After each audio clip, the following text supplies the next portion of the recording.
It seems like a passive move, but in fact there are very few to choose from for black due to the nature of the position. Though his pieces are relatively active, they are immobilized, and from this point white can strengthen his attack and break through almost at leisure. Castling isn't an option. White can win a pawn again with bishop takes e7 and queen takes d7, but there's far stronger ideas than that. Knight g3 is going to give black even greater problems than if he'd played a6 instead. If he'd castled instead of playing a6 here, because h7 becomes a tactical target for the d3 bishop. And we can see some of the dangers now. For example, knight g3, h6 is the only square for the queen, but now comes bishop c1, attacking the queen once more, and black can play g5, giving his queen an escape through, but it allows for a very strong knight to f6 check later via h5. So better than that is queen e6. But now comes knight g5, attacking the queen and forcing queen d5, where best play continues bishop c4, allowing queen c5 with pressure on f2, because it can be met with bishop e3. And after queen a5, white has bishop takes f7 check, where the only decent move is king f8, and now queen f4, threatening a discovered check, is totally crushing, with an advantage of over 4 pawns to white.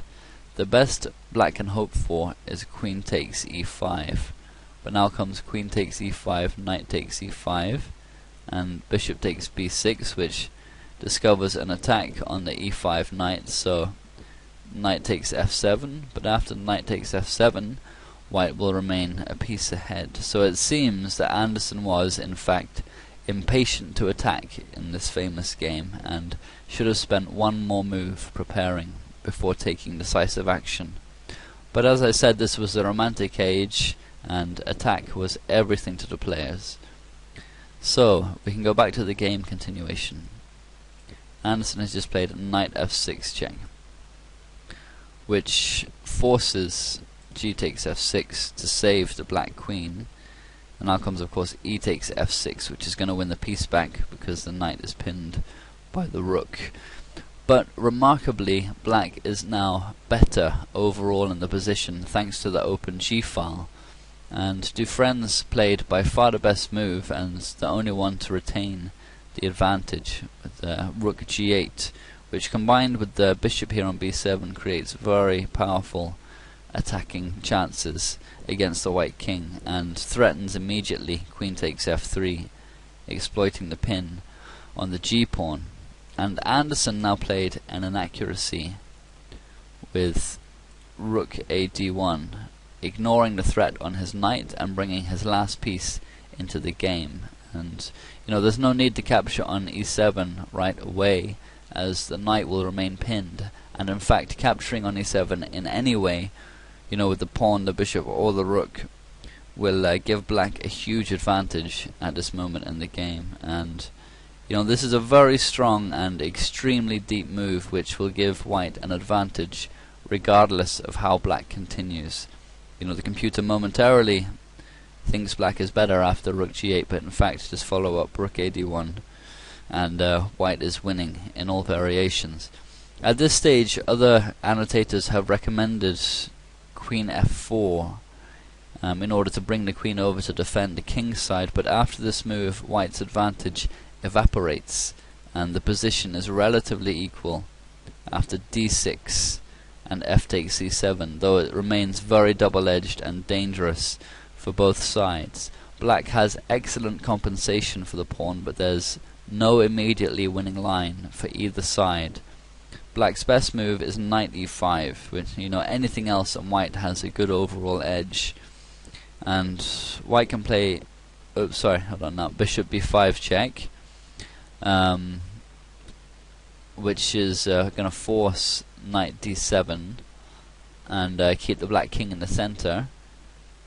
after if bishop takes d7 and king takes d7, but perhaps better is rook takes e5, where after d takes e5, queen a4 check, again forces c6, and now white has bishop e4, which defends his f3 knight from the queen, and threatens bishop takes c6 with a very strong attack, in which the d7 pawn here will play no small part, and this seems to give white a good advantage. The best defense for black is rook c8, but now white has queen c4 to intensify the pressure, with great play for the exchange and a continuing edge in the position, although as before there's no clear-cut way to win. But anyway, this is only a side variation. Let us return to the game, and after rook ad1 is a good opportunity to test your defensive abilities. So if you want to try and find the best defense for black in this position, then stop the video now.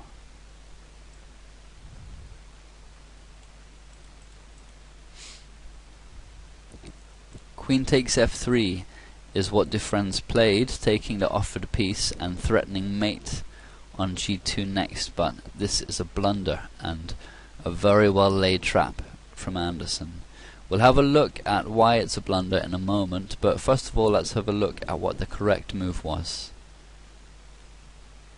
Rook takes g2 check was the only way for black to try and hope to defend, but it's still losing. King takes g2 is forced.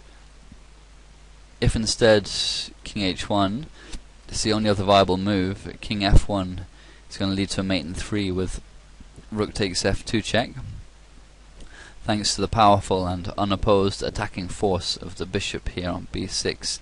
But here black can play rook takes f2 still, threatening queen takes f3 mate, and this is an absolute disaster for white. Desperado defenses like rook takes e7 achieve nothing. Objectively best is bishop e4 to save the knight, but now comes queen h3, threatening mate on g2, and the only way to avoid it is with the rook g1, but now comes knight d4. Also good as rook takes f3, but this is stronger upon deeper analysis, and the idea of course is to add another attacker to f3 and unmask the b7 bishop on the long diagonal, and white is forced to play bishop takes b7, but knight takes f3 spells total doom for white and a winning attack for black. So it's best to accept the offered rook after rook takes g2 check. So king takes g2, and now knight e5 is the best way for black to continue, which pins the f3 knight thanks to the bishop here on b7 and attacks it a further 2 times. But this gives white a very nice tactical shot with queen takes d7 check, where king takes d7 is best, though it still leaves white with a good edge as he can win the queen back with a tactic. And the same is true after knight takes d7, where black has rook takes e7 check and king f8. It's best if king d8, then rook takes rook takes d7 check wins. And you know, in this line, rook e5 comes next with check from the bishop on a3, winning the queen. And you know, it's results in a 1 game. So so after queen takes d7, king takes d7 is best, but now white has bishop g6 check from the rook on d1, which is gonna win the queen. And the thing is, in this variation, black has less of a resultant disadvantage compared to the line we just saw a moment ago. Best play continues king e6, now bishop takes h5, rook g8 check, king h3, and knight 7 c6, where white will remain the exchange and a pawn up. Black has some positional compensation, and there's still a lot of activity to come, but white remains on top in all variations, but this was still preferable to the game continuation.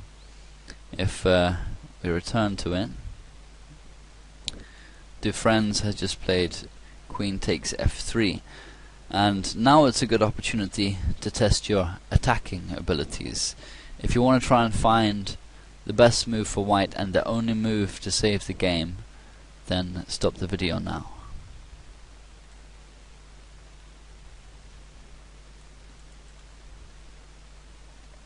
Rook takes e7 check is the only way for white to retain the advantage. And well done if you spotted it, because anything else loses very quickly. And white is now better in all lines thanks to the tactics within the position. Dufrense made matters a lot worse for himself now with knight takes e7, which he must have thought would surely result in mate on g2, but in actual fact this move allows his own king to get mated instead. The correct move, though still losing, was king d8, where best play continues rook takes d7 check. It forces king c8. If instead king takes d7, bishop f5 is going to mate in 6. This is a double check from the bishop and the rook, which forces king e8, and now bishop d7 check, again forces king d8. Now comes bishop takes c6 with check from the rook on d1, and there's a few defenses for black, but they all fail, so it's best to decline the rook at this stage after rook takes d7. So king c8 would be the correct move, but now comes a rook d8 check, very nice tactical move, which exploits the fact that the g8 rook can't leave its post. You know, if rook takes d8 here, then f takes g3 and black loses his queen and the game not long after. So king takes d8 is best, but this gives white bishop f5 with check from the rook again, forces queen takes d1 to avoid mate, and after queen takes d1 check, white will retain a big advantage in all lines. So that was the best that black could do after rook takes e7. But as I said, Dufrense blundered with knight takes e7. And once more, if you want to find the only way for white to retain the advantage in the game, then stop the video now.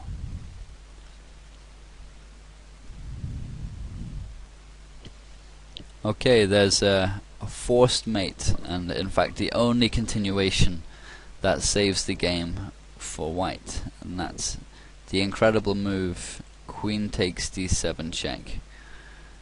A queen sacrifice is the only way to stop his king from getting mated, and well done if you spotted it, as it forces mate in 4 moves, which is hard to find, especially with such an incredible first move.